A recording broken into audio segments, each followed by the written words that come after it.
Muy buen día, seguimos reflexionando la palabra de Dios con la riqueza tan grande que siempre tiene. En este caso, el Evangelio nos presenta como dos elementos, dos partes. La primera es la pesca milagrosa, un milagro sorprendente.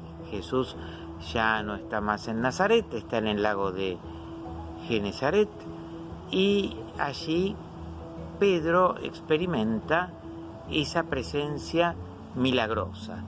Tal vez Pedro se da cuenta, si bien es un milagro sorprendente, llamativo, Pedro lo experimenta especialmente porque era pescador experto, sabía que no era la hora, que no era el lugar, que no había pique, y la pesca es sobreabundante, ¿no? Es decir, él capta la presencia de Dios y el milagro. Este poder de Dios es el primer elemento.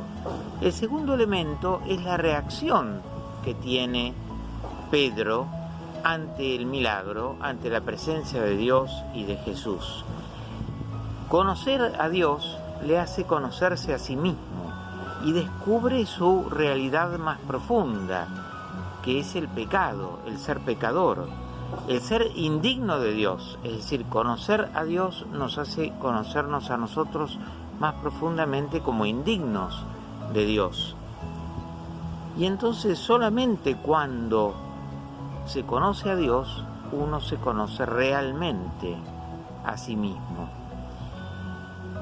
Y cuando se reconoce pecador, Pedro, y cuando reconoce la condición terrible, funesta del pecado, entonces puede seguir el llamado, básicamente, porque la segunda parte es un llamado, una vocación a Pedro de ser pescador de hombres, vocación que hace Jesús, por supuesto, conociendo la condición de pecador de Pedro, y que sin embargo eso no lo asusta a Dios para llamarlo a Pedro.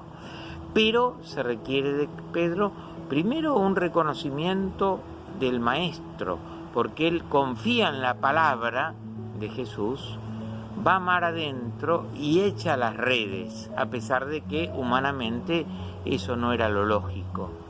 Y segundo, reconoce la condición del milagro y subcondición de pecador y de indigno. Por lo tanto, esto nos enseña que sin conversión de corazón no es posible acercarse a Jesús, no es posible acercarse al Evangelio, sin cambiar, sin estar dispuesto a cambiar nuestro pecado, nuestro interior, no es posible ese acercamiento a Dios.